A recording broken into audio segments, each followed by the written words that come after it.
Bien, estamos en la hora, así que comencemos. Como siempre, si necesitan interrumpirme, por favor háganlo. Tengo cerrado el chat porque tapa lo que está tratando de mostrar. Algún año de estos me voy a conseguir otra pantalla o algún artilugio que me permita ver el chat aparte, pero bueno, es la tecnología que tenemos ahora. Comencemos entonces. Capítulo 12, Ethernet. Aquí buena parte de lo que vamos a estar discutiendo en realidad es tecnología ya pasada, pero que igual tiene su interés, digamos, en cómo enfrentar ciertos problemas, que esa clase de problemas se repiten con algunas otras tecnologías más nuevas, de forma más complejas.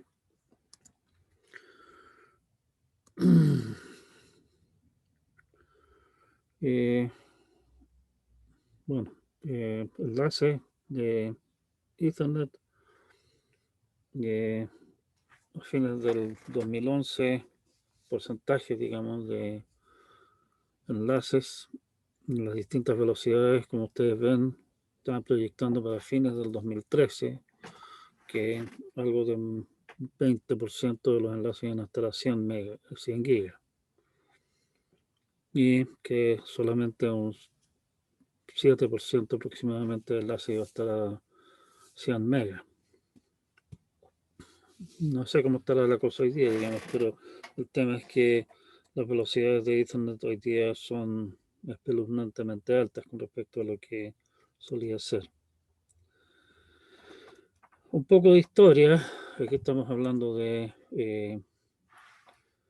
la historia, digamos, habla de una cosa llamada Aloha, que fue una red basada en packet switching usando radio, instalado inicialmente en Hawái. Hawái es un lugar bastante agreste, digamos, mucho cerro, mucho volcán, y tender cable ahí era básicamente imposible, entonces usaron una red de insular, digámoslo así, usando radio. Y aquí los monitos plantean eso, digamos. Aloha tiene fue un precursor de Ethernet en varios sentidos. Hay varios temas técnicos interesantes ahí que, bueno, no tiene mucho caso discutirlo. CSMA-CD. CSMA-CD se refiere a Carrier Sense Multiple Access. O sea, Multiple Access se refiere a que hay múltiples usuarios conectados a la misma red. De Carrier Sense se refiere a que un, eh, eh, una estación está monitoreando si es que hay transmisiones en el medio, en vez de simplemente llegar y transmitir. O sea, la idea de CSMA, que es precursor de CSMA-CD, que es lo que usa Ethernet, es que una estación escucha para determinar si es que hay alguna transmisión en progreso. Si me encuentra que la red está en desuso, se pone a transmitir. Y si después de transmitir espera que le llegue alguna clase de acuso recibo, si es que no le llega acuso recibo, supone que, bueno, algo salió mal, probablemente hubo una colisión. Básicamente, una colisión significa que dos estaciones se pongan a transmitir simultáneamente, con lo cual sus señales en el fondo ¿cómo se llama? Se traslapan, se interfieren entre sí y por lo tanto los tramas se dañan. Si no hay acuso recibo, se supone que hubo una colisión y la estación retransmite. La utilización que se puede lograr con eso es muy superior a lo que permitía Aloha, que era el protocolo, digamos, utilizado por la red en Hawái anterior.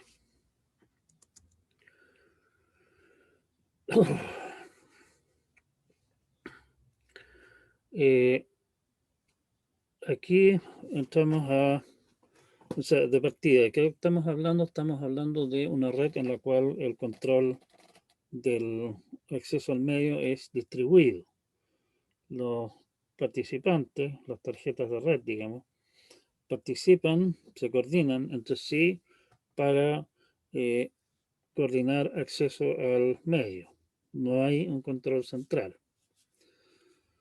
La idea de acá es que si es que una estación queda lista para transmitir, va y revisa si el canal está ocupado. Ese es el CS del CSMA. Si es que encuentra que el canal está ocupado, hay varias posibilidades de cómo manejar las cosas eh,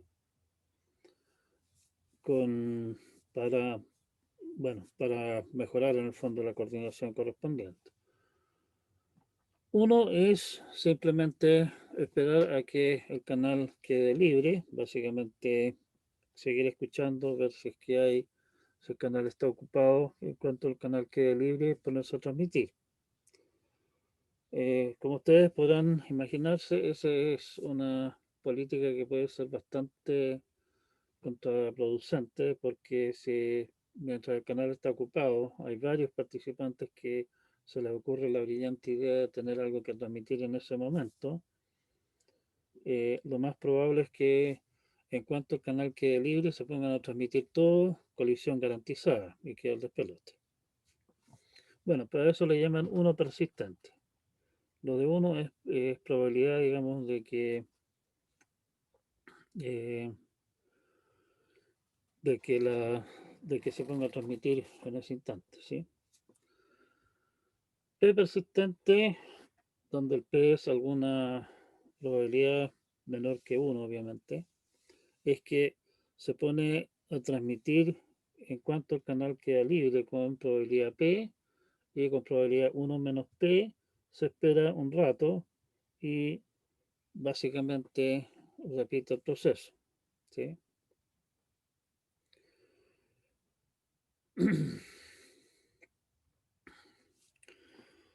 Si hay colisión, obviamente vuelve a repetir el cuento.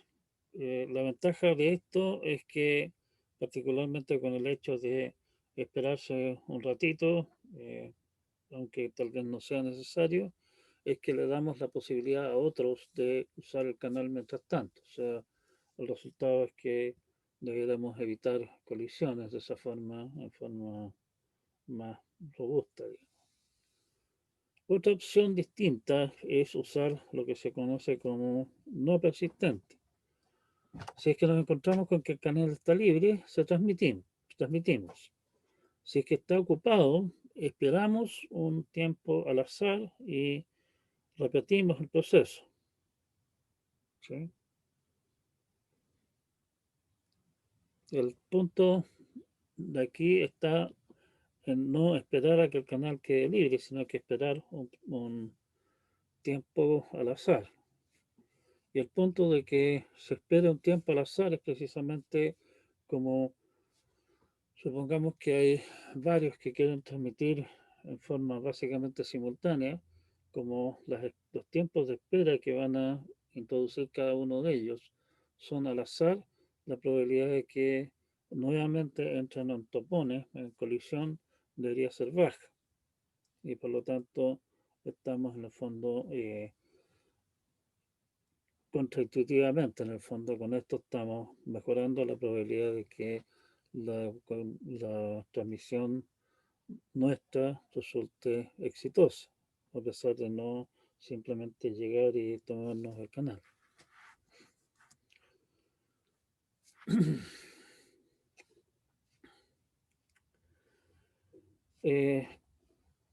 CSMA no persistente tiene obviamente la desventaja de que, como vimos en el mono anterior,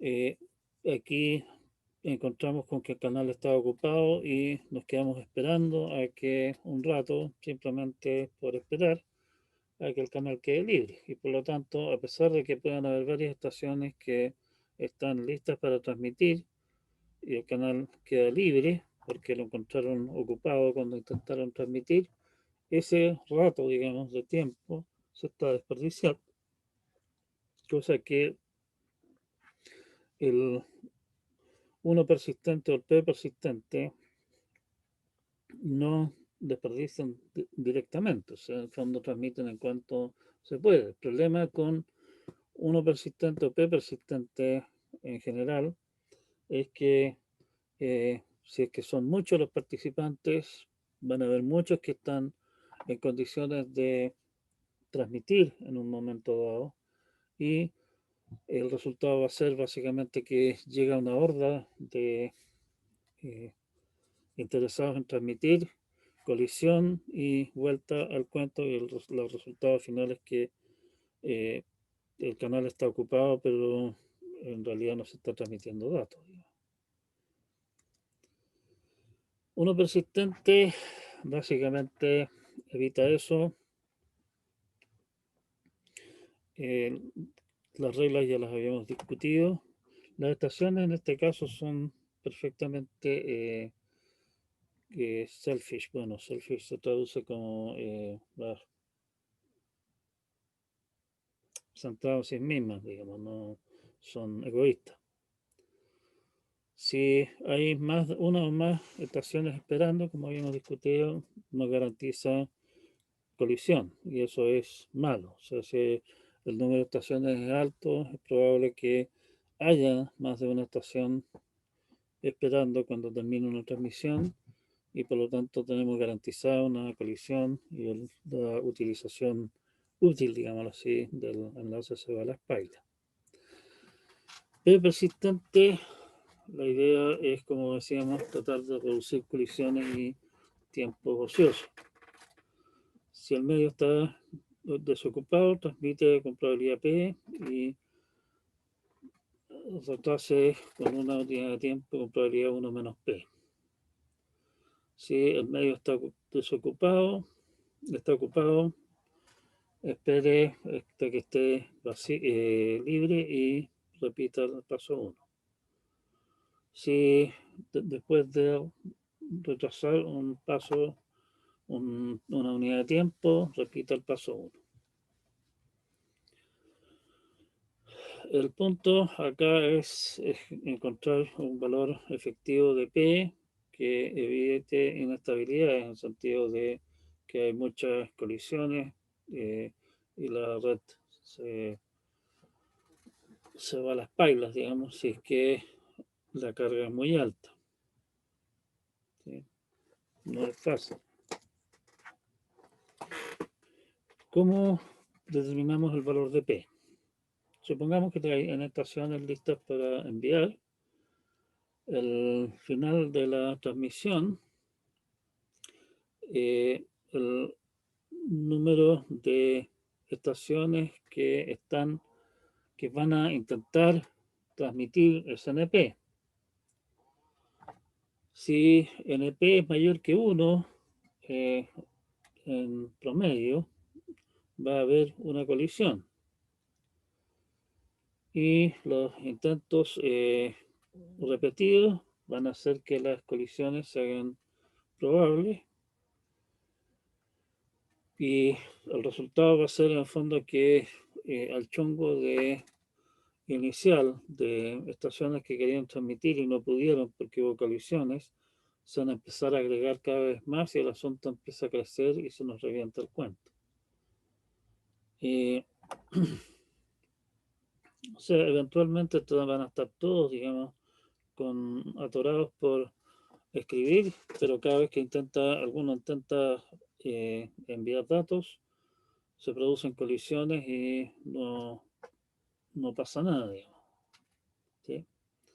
Para evitar catástrofes, tenemos que asegurarnos que NP sea menor que 1 para los puntas, digamos, de N eh, que se produzca. O sea, si es que esperamos carga fuerte, gran fuerte carga significa muchas estaciones simultáneamente intentando transmitir, tenemos que disminuir P, porque queremos que NP sea menor que 1 en la época punta. Pero un P pequeño, por la misma idea que habíamos estado discutiendo antes, significa que las estaciones esperan más tiempo y eso hace que el, la cantidad de datos útiles que podemos transmitir a través de la red disminuye, porque básicamente las estaciones voluntariamente se están, eh, ¿cómo se llama? Se están postergando para darle el paso a otros. O sea, aquí nos metemos en un problema, no tenemos idea de cuál sea un N adecuado, que es un N adecuado va a depender obviamente de la configuración de la red, digamos, cuántos equipos hay conectados y aún más del uso que le dan a la red. Podemos tener miles de equipos conectados a la red, pero si se la pasan la mayor parte del tiempo callados, en el fondo no hacen ninguna diferencia. En cambio, si tenemos unos pocos equipos, pero muy activos en la red, nos vamos a meter en problemas. CSMA-CD. Ya, maravillosamente mal hecho todo el cuento, pero bueno. CSMA-CD es la idea de básicamente es CSMA, pero aplicamos detección de colisiones. Recuerden que lo que estamos hablando de CSMA simplemente transmitía sin preocuparse mayormente qué es lo que estaba pasando en la red. Y supone, simplemente por a falta de información mejor, digamos, de que si no, si es que no recibe un acuso de recibo dentro de un plazo prudente, supone que hubo una colisión y entra todo el cuento de retransmisiones. CSMA-CD se basa en una tecnología distinta que nos permite no solamente estar transmitiendo, sino que al mismo tiempo estar monitoreando la señal en la red. A eso se refiere lo de CD. Monitoreo la red para ver si es que en la red, junto con la transmisión mía, está apareciendo la transmisión de otra estación. Obviamente, si es que mi transmisión se está mezclando con la transmisión de otra estación, en realidad no tiene sentido seguir transmitiendo, cosa que CSMA a secas haría, dado que ya mi trama se dañó irremediablemente. Lo que puedo hacer entonces es, en el fondo, abortar mi transmisión. Y lo que hace CSMA-CD en el fondo es eso. Aborta la transmisión y envía una señal, un trozo de trama, digamos así, especial para dejar bien en claro a todos los participantes en la red de que ocurrió una colisión y programa su, su transmisión para más adelante.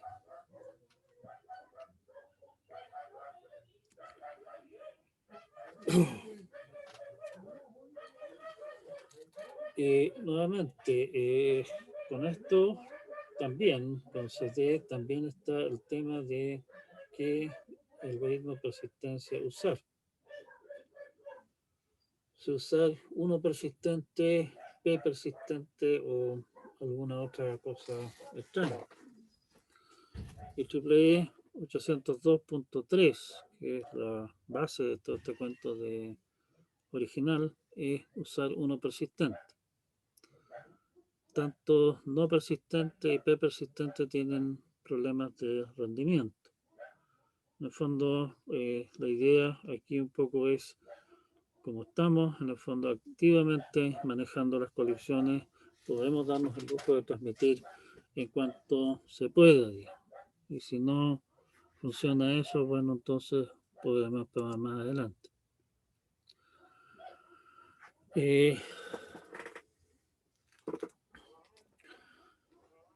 En vez de, pero nuevamente, el uno persistente así a secas, o sea, en el fondo, oiga, quedó libre, intento transmitir inmediatamente, nos va a producir dramas rápidamente. IEEE 802.3, que es básicamente la adaptación de la IEEE de la tecnología Ethernet. Ethernet fue una red inventada por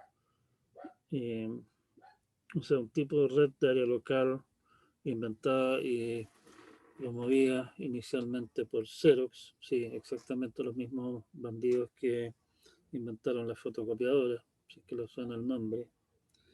Y sí, aunque les suene muchísimo menos, la mitad de lo que nosotros usamos como eh, computación personal hoy fue de una u otra manera originado por Xerox. La gente de Xerox fueron pioneros en lo que son interfaces gráficas, fueron gente de Xerox los que introdujeron la idea de un mouse, fue la gente de Xerox la que introdujo Ethernet, con lo cual redes de área local y por lo tanto tener la posibilidad de tener un computador mío conectado a una red a un costo razonable localmente se hizo posible. Curiosamente, a pesar de que la gente de Xerox fueron extremadamente muy pioneros en mucho de lo que es computación, digámoslo así, personal, no, nunca sacaron mucha ganancia de todo eso, pero bueno, cada cual hace lo que puede. Tenemos una enorme deuda de gratitud de todas formas.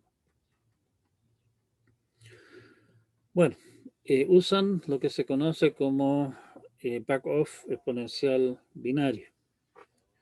¿De qué se trata esto? La estación va a intentar transmitir utilizando básicamente el 1 persistente en caso de eh, transmisiones repetidas.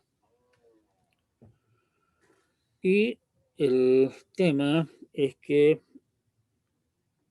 el tiempo de espera antes de reintentar, que en este sentido no es exactamente uno persistente lo que estamos haciendo, sino que es más bien una versión un poco rara, digámoslo así, de no persistente, es que lo que hace es que tiene un tiempo de espera al azar en, en lo de no persistente.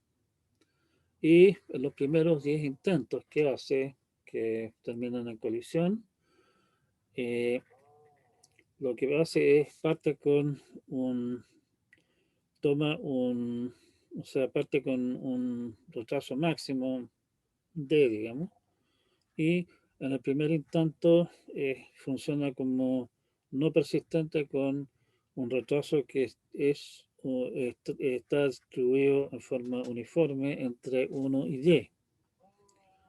Si es que no hay colisión, todo va bien, somos felices, se acabó el negocio. Si es que nuevamente una colisión, duplica el D. O sea, ahora la segunda vuelta se espera un plazo distribuido uniformemente entre 0 y 2D antes de volver a intentarlo. Y vuelta lo mismo, o sea, hace eso 10 vueltas hasta llegar a multiplicar el retraso original por 2 a la 10, que es 1024. Después de las 10 primeras vueltas, se mantiene en ese valor grande de promedio, no es el valor exacto de espera, sino que el valor promedio, lo mantiene por 6 vueltas más y si en 16 intentos simplemente no hubo caso, eh, abandona y reporta que no pudo transmitir. Esta idea de uno persistente, pero ni tan uno persistente, sino que con retardo, ¿cómo se llama? Con retardo al azar, resulta que es eficiente sobre un amplio rango de cargas. ¿Sí? Y ese es precisamente un punto de interés en esto. O sea, nosotros no queremos que la red tenga que intervenir algún humano eh, para estar ajustando parámetros, porque hoy es, qué sé yo, no sé, por fin de mes están todos eh, usando la red como desesperados para organizar el carrete que se viene. Necesitamos hacer algún ajuste a nuestros parámetros de la red. O hoy día es lunes en la mañana, son lunes, no hay nadie, configuremos la red para baja carga. No queremos para nada tener que estar haciendo esa clase de cosas. O sea, queremos que ojalá el cuento funcione solo y se ajuste solo a cambios de número de participantes, cambios de carga. Y eso, como ya habíamos comentado antes, estamos hablando acá de algoritmos distribuidos, es particularmente difícil. No hay ninguna autoridad central que esté monitoreando la red y sepa cuál es la carga y por lo tanto esté en condiciones de mandatar, digamos, oigan niñitos, hoy día estamos en días de alta carga, así que usemos estos parámetros. Y lo otro, eh, esto ojalá signifique el mínimo, y esto era muy importante cuando esto se inventó por los años 80, o tal vez incluso antes, era muy importante simplificar la circuitería, la lógica detrás de esto. Recuerden que en aquellas épocas la tecnología, digamos, no era que uno pudiera comprarse un procesador con un montón de memoria y todo lo demás por un par de chauchas, como resulta hoy día. El algoritmo Backhoff que estamos usando de eh, exponencial tiene un efecto de el último en llegar es el primero en ser atendido, porque el último en llegar en el fondo está usando retardos cortos y por lo tanto tiene mayor probabilidad de ser atendido pronto, ¿sí? Lo cual obviamente no es precisamente ideal, pero bueno, es lo que hay, funciona bien. Detección de colisión, como les comentaba, ya este es un formato de una trama de Ethernet. Aquí estamos hablando de que se están transmitiendo datos de arriba hacia abajo. Se se emite un preámbulo que básicamente sirve para sincronizar y anunciar que vamos a estar usando la red. Una marca de comienzo de la trama. Como les comentaba, primero la dirección de destino, de manera que los interesados, los que están escuchando en la red, puedan en el fondo rápidamente determinar si esta trama está destinada a ellos y si no, simplemente omitirla. La dirección de origen, para que el destinatario pueda responder al original, al origen.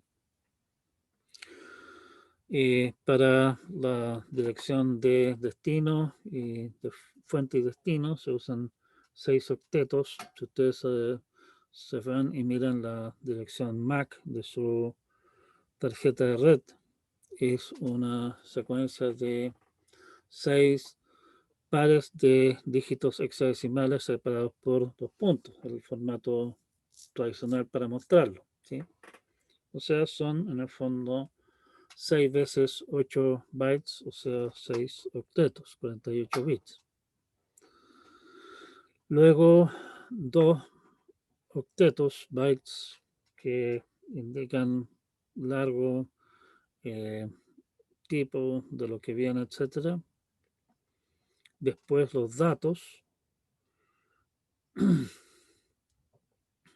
que dependiendo de la versión exacta que estamos usando, el tamaño de los datos puede ser bastante variable, típicamente 1500 bytes o algo similar. Luego relleno de manera de calzar, digamos, con el número de bytes, divisible por 4, si mal no recuerdo. Luego un frame check sequence, que es básicamente un código de detección de errores, ¿sí? Y sería, ese es el formato de estas cosas, genérico, ¿sí?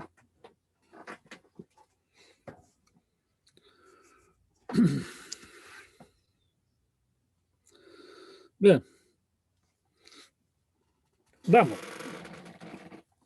IEEE 802.3, que funcionaba con 10 megas, teníamos varias opciones de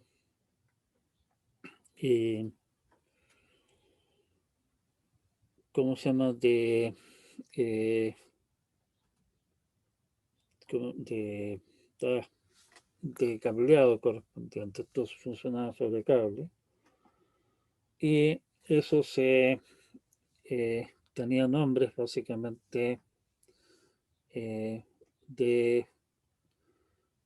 eh, tenía nombres de esta clase de cosas, digamos, tiene nombres que dicen la velocidad 10 en este caso, base simplemente, el 5 o 2 o T o FP en este caso y otras letras más que aparecen después, tienen que ver con describir el medio físico que se está usando. O sea, lo que estamos usando desde el punto de vista lógico sobre el medio es exactamente lo mismo. Ya se trata de medio de transmisión, cable coaxial, o el final que es fibra óptica, ¿sí? 10 base 5 usaba un cable coaxial, como ustedes ven ahí, diámetro del cable de 10 milímetros, o sea, su pedazo de cable. Eran cables de 1 centímetro de diámetro, o sea, más o menos un diámetro un poquitito menor al que tiene, por ejemplo, una manguera de jardín. Cables bastante tiesos, difíciles de manejar, pesados, ¿sí? Ese era el Ethernet tradicional, 10 base 5. Pronto se migró hacia usar un cable más liviano, 10 base 2, un cable de 5 milímetros de diámetro. Es prácticamente un cable muy parecido, no es el mismo exactamente, pero muy parecido al cable que ustedes conocen como el cable mediante el cual llega televisión por cable a la casa. Ese tipo de cable coaxial, más o menos. La ventaja, cable más liviano, más barato, más flexible, más manejable, digamos, en general. La desventaja que tenía era que las conexiones era una conexión que llegaba al computador o a un conector, digamos, y salía de ahí. Los cables estos eran bastante frágiles. No recuerdo de entretenía tardes, digamos, tratando de encontrar dónde estaba cortada la red en el departamento de informática en aquellas épocas. Lo pasamos bien al principio de los 90 con estas cosas. Los primeros dos, que eran cable coaxial, derechamente y directamente, utilizaban una topología físicamente bus, o sea, un cable que iba, en el caso del departamento de informática, iba desde la última oficina del segundo piso eh, hasta el principio del segundo piso, de ahí bajar al primer piso y, atra atravesar las oficinas del primer piso, que iba, digamos, iba hacia dirección hacia Valparaíso y después se volvía por el otro lado del pasillo, dirección hacia Viña. ¿Sí? O sea, teníamos una cosa que era una especie de J, digamos, en cable. Ya, me olvidé. 10 base T, lo de T se refiere a par trenzado. Ahí estábamos usando, eso ya estaba usando hubs fundamentalmente. Y por eso es que aparece ahí como topología estrella. En realidad, topología, como habíamos discutido antes, física estrella, cuando hablamos de hubs y switches y todas esas cosas, la topología físicamente es una estrella, pero en términos lógicos, cuando estábamos usando todavía hubs, era una topología de bus todavía. Lo mismo con 10 base FP, pero eso en realidad nunca lo vimos, no tenía mucho sentido. eh, Fibra óptica. La fibra óptica en aquella época era extremadamente cara. ¿Sí?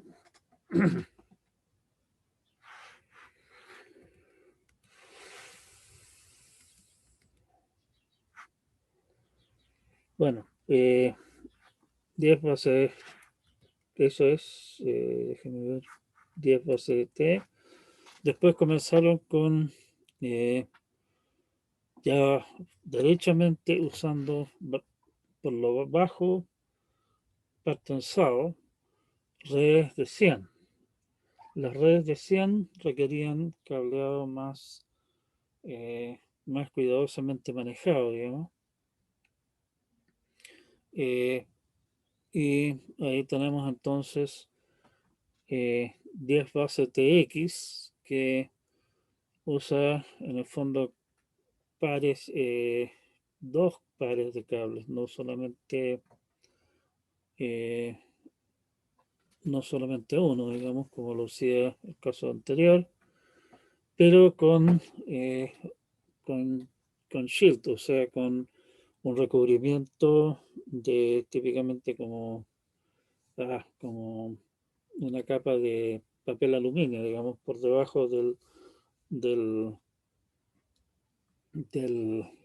ah, del aislante para precisamente disminuir la interferencia electromagnética. 100, 100 megabits 100 megabits por segundo significa que el tiempo de un bit es mucho más corto y por lo tanto interferencias que pueden venir de afuera obviamente tiene mucho mayor probabilidad de afectar bits y por lo tanto es necesario, conforme aumentamos la velocidad, tomar medidas cada vez más fuertes para impedir interferencias. Entonces, 100 base T usaba, hay varias alternativas de cables de red, digamos, categoría 5, por ejemplo, que es categoría bastante elegante de cable de red como tal. ¿Sí? Bueno, aquí hubo la posibilidad de fibra óptica también, 100 base FX, poco usados como les comentaba yo antes, por razones de costo. Y 100 base T4 básicamente tiene más cosas. 100 base T, la idea es inicialmente 100 base T4, es la idea de usar 100 megabits sobre calidad de cable en categoría 3, no sin protección, digamos, precisamente para poder reutilizar la inmensa cantidad de cableado instalado para usar 10 bases T. No es particularmente divertido tener que decir, ¿sabe qué más? Vamos a tener que sacar todo el cableado y hacerlo de nuevo.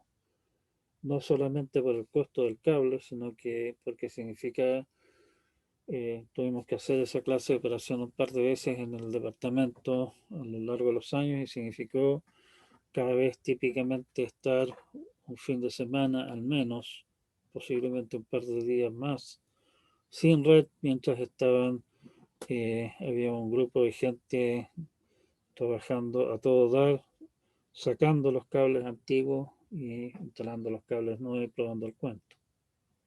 ¿Sí? No se puede conseguir 100 megas con un solo par trenzado y por lo tanto se divide en 3 corrientes separadas que viajan en paralelo. ¿Sí? Full duplex,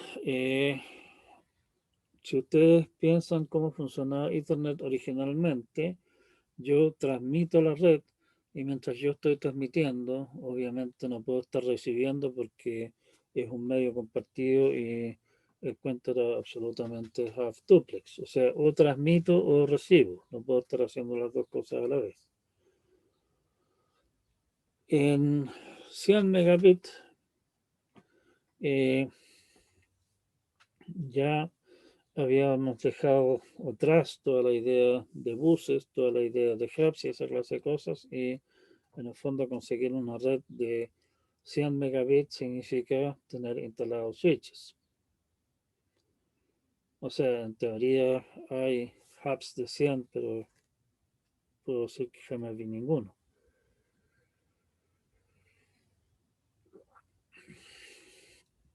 Por lo tanto,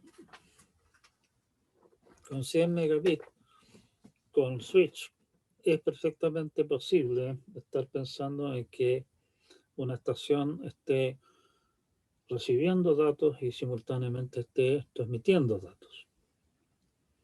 Y por lo tanto todo el cuento de CSMA, CD, toda esa clase de cosas ya pasó al olvido. Cada estación que está conectada al switch en forma independiente de las demás forma su propio ámbito de colisión, o sea, solamente podría colisionar consigo mismo, digamos, cosa que no ocurre. Así que, chao. Chao CSMA CD. Fuiste bueno mientras duraste.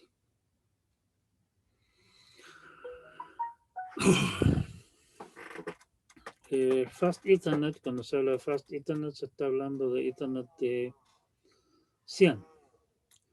Y una de las ideas precisamente para mantener, eh, darle soporte a la inmensa, a esa altura, base instalada de equipos más antiguitos, de tarjetas de red de la generación antepasada y otras cosas más, era que Fast Ethernet, o sea, redes de 100, digamos, en el fondo, soportan funcionar también en una mezcla de 10 y 100. En realidad, si ustedes toman una tarjeta de red eh, de, de 100 megas, digamos, y se ponen a cachurearla, se van a dar cuenta de que se puede configurar para usar varios modos distintos. Se puede configurar para que funcione a 10 megas, se puede configurar para que funcione a 100, half duplex, básicamente pensando en que está conectado a un switch, perdón, a un hub de 100, y se puede configurar para que funcione con full duplex, o sea, pensando que está conectada a un switch de 100, como la gente. La mayor parte de esas facilidades, de esas alternativas de de configuración son perfectamente transparentes a ustedes. Ustedes simplemente ni siquiera se enteran que existen. La tarjeta, al conectarse a la red, automáticamente detecta a quién tiene al otro lado, digamos, los dos extremos, digamos, los dos puntos que están conectados entre sí, negocian entre sí qué capacidades son capaces de manejar, si son capaces de funcionar solamente a 10 o a 100 con full o duplex o no, y se ajustan según eso. ¿Sí?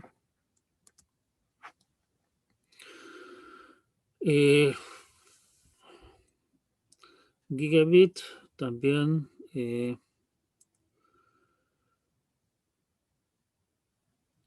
se hizo popular, digamos, pero en gran medida se echaron para atrás. El Gigabit Ethernet requiere cableado aún más delicado de manejar. Yo tuve en mi época, ni sé si mis cacharros actuales manejan Gigabit Ethernet. Tuve en algún momento un computador que manejaba Gigabit Ethernet, un notebook, pero eso en general cayó en desuso porque rara vez la gente usa realmente esa clase de velocidades en equipos finales. En servidores y demás sí, definitivamente, pero no en equipos de usuarios finales. 1000 base, tenemos en fondo lo más lento es CX, o sea, lo más pedestre es CX, para cable trenzado por detección, eh, pero no demasiado elegante. 1000 base T ya usa cableado como la gente, digamos, categoría 5, que es un cable trenzado bastante, que hay que manejar con bastante cuidado, digamos, se requieren equipos especiales para hacer los conectores y una serie de cosas. Y permite distancias, como dice aquí, de alrededor de unos 100 metros, ¿sí? Y funciona bastante bien. Y las otras alternativas ya son usando fibra óptica, lo que hay. 10 gigas está empezando en el 2013 a utilizarse. Alta red de alta velocidad como espinas dorsales de la red, digamos, por ejemplo, no lo van a usar como la red que llega a la oficina del profesor, pero sí pueden pensar en utilizarlo como la red que conecta, por ejemplo, los distintos pisos del edificio entre sí o cosas así. En el caso nuestro allá en informática en la Casa Central de Santa María, el departamento de informática está instalado en el edificio F, desde el subterráneo hasta el cuarto piso, de tercer piso ahora. ¿Tercero? Sí, tercer piso. ¿Sí? Estamos pensando en expandirnos al cuarto piso. Y cada uno de esos pisos, a su vez, tiene usuarios bastante activos. Entonces, ahí tiene sentido tener una red que conecte los distintos switches que atienden los distintos pisos, digamos, qué sé yo, profesores del primer piso, profesores del tercer piso, profesores del segundo piso, etcétera. Y toda esa clase de cosas que tienen bastante tráfico entre sí o hacia nuestros servidores que están ubicados físicamente en el subterráneo, todo eso está conectado con redes de alta velocidad. O sea, ahí tiene sentido una red de 10 gigas. Estamos hablando de, qué sé yo, no sé, pues, y eso que el departamento no es particularmente grande, estamos hablando de una treintena de usuarios por piso, más o menos.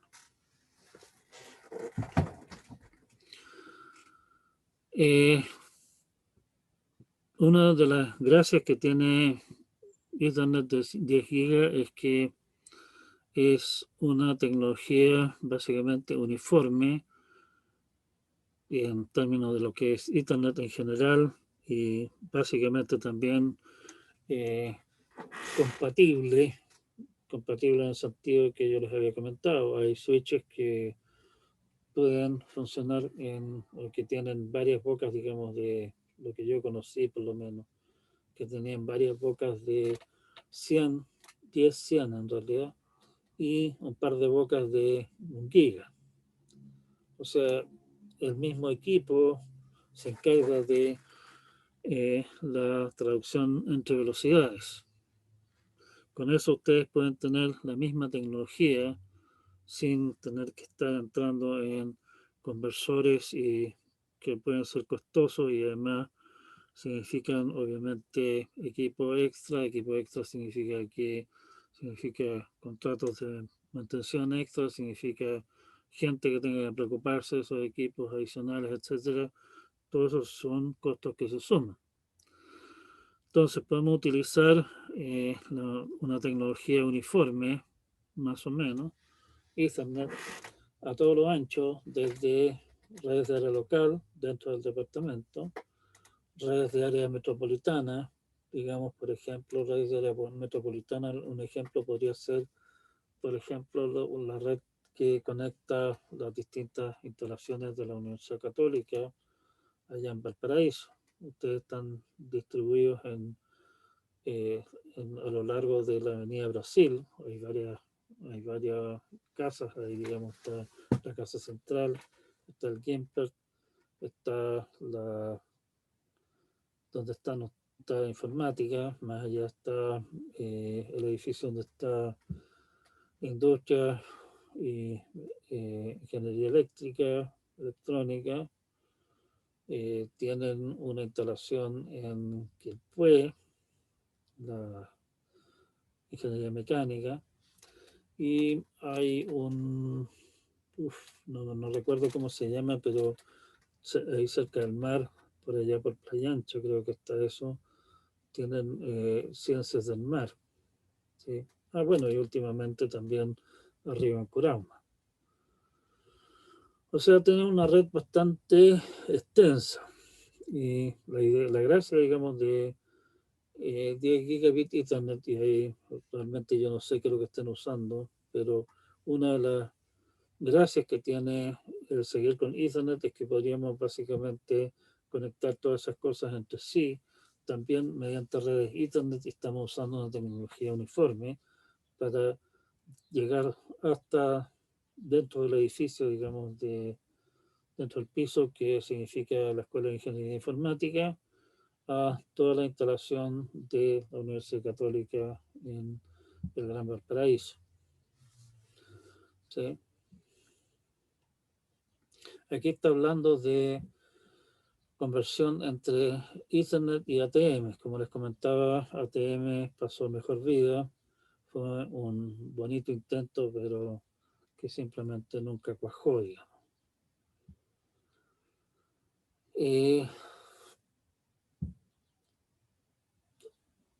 Bueno, y hay, como es tradicional para cosas que son en el fondo el estándar de la industria, una serie de interfaces estándar que permiten conectar esta cosa. O sea, hay bastante equipamiento que funciona con esto, bastante equipamiento comercialmente disponible en distintas variedades de capacidades y precios disponibles de montones de fabricantes. No corremos el riesgo de que, oiga, nuestro fabricante preferido se fue del mercado y quedamos clavados, digamos.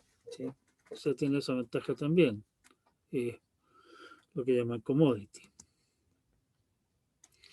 ¿Sí? Una configuración posible sería una cosa como lo que está apareciendo acá.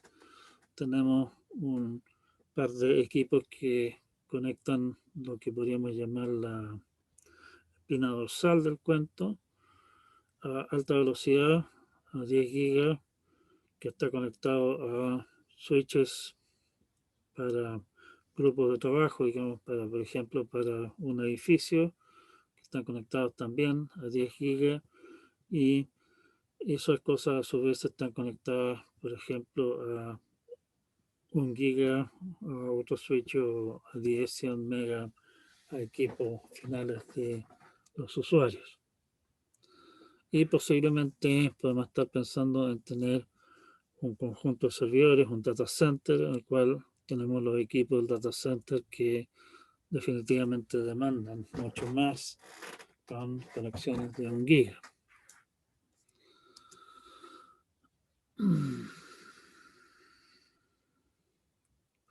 Bueno, alternativas que hay acá, como ustedes ven, aquí fibra monomodo, 10G base E, podemos llegar a distancia de 40 kilómetros, o sea, estamos hablando de distancias bastante respetables. No estamos hablando de una red de área local como es tradicional. 100 gigas, seguimos aumentando velocidades, digamos, y la idea sigue siendo siempre la misma. Mantiene compatibilidad hasta cierto punto con tecnologías más lentas. No hay equipos especiales de transformación entre una cosa y otra, que son costosos, requieren administración.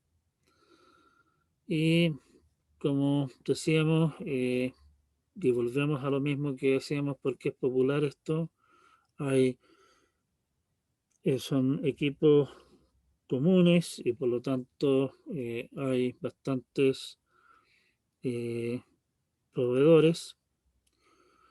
Hay, es tecnología madura, tenemos montones de productos que son interoperables en su gran,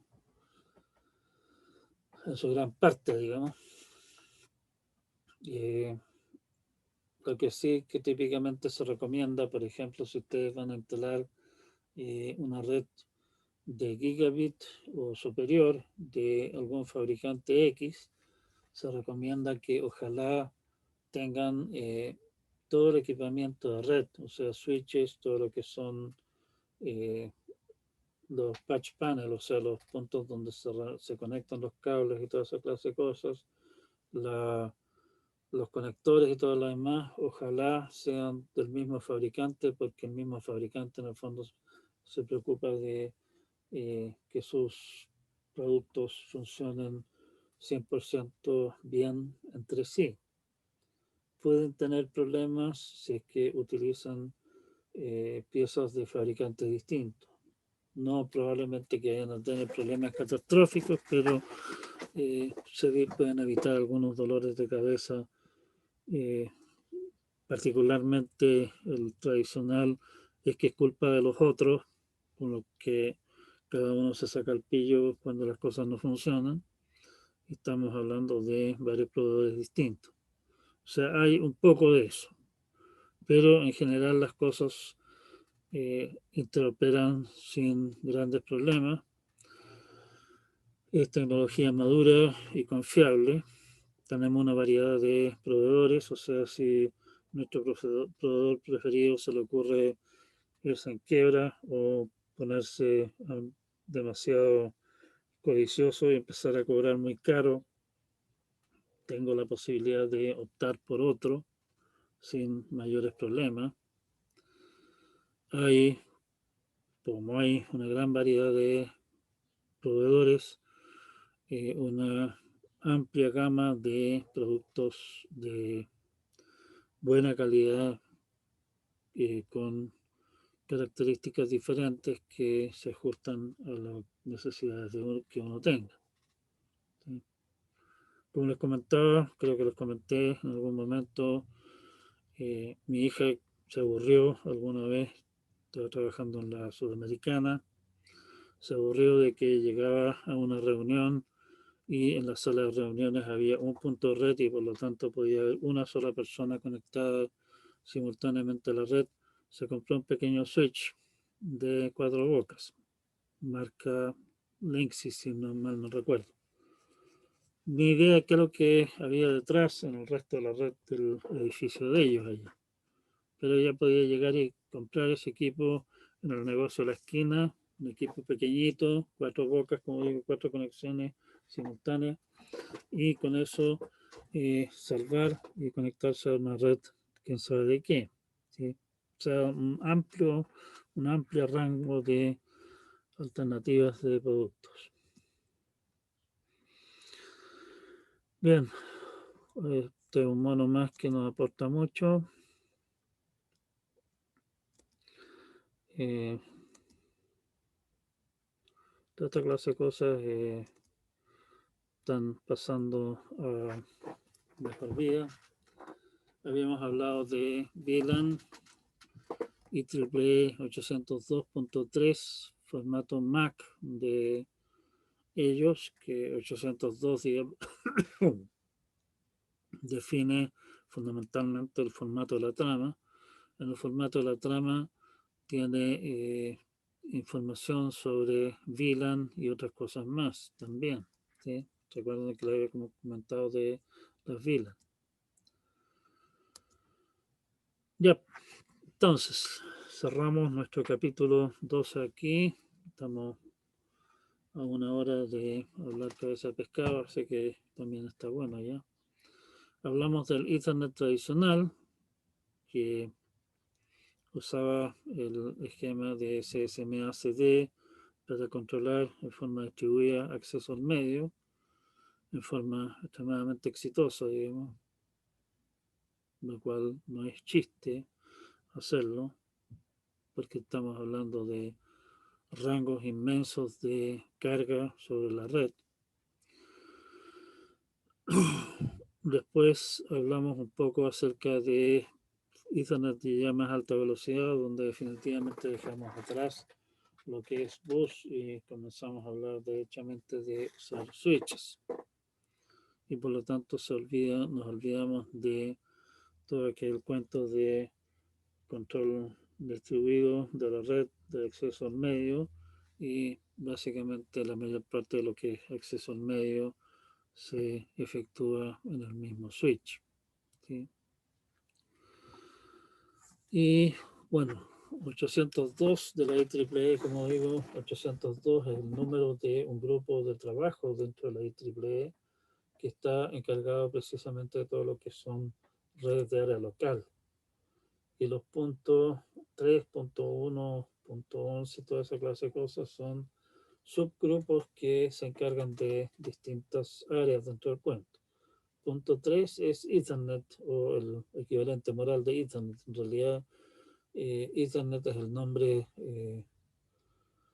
¿cómo se llama? Es el nombre del producto comercial de Xerox originalmente, que es un estándar un tanto distinto del 802.3, que viene a reemplazarlo. Todo el mundo le llama Ethernet, en realidad es 802.3 lo que estamos usando, que es diferente. Y 802.1Q, lo de 1, bueno, es uno de los grupos del cuento y muchos de ellos a su vez son las cosas que han ido inventándole, han agregando letras para no cambiar de número, digamos. Tiene que ver con estándares para manejar VLAN. Un poco hablamos de eso en su oportunidad también. Hoy día lo que se lleva son Ethernet de alta velocidad, 100 megas, Fast Ethernet o más común hoy día giga o 10 gigas o velocidades incluso mayores. ¿Sí? Toda esta clase de cosas ustedes las van a ver. Las tecnologías subyacentes en el fondo son lo que hay en términos de la capa física propiamente tal es muy, muy diferente entre uno y el otro, pero la gracia es que la capa MAC, en su mayor parte hacia arriba, en el fondo el cuento es prácticamente idéntico. Tratan de mantenerlo igual precisamente para mantener compatibilidad hacia atrás con lo que hay. Quedamos hasta acá por hoy día. Por suerte la red no batió hoy, así que podemos ver que va a quedar una grabación completa. No tengo más novedades por hoy día. Si no hay nada más que comentar, quedamos hasta acá por hoy y nos vemos el próximo día lunes. Cuídense mucho el día, este fin de semana hay votaciones, así que tengan cuidado y voten en forma responsable. Nos vemos. Chao, chao.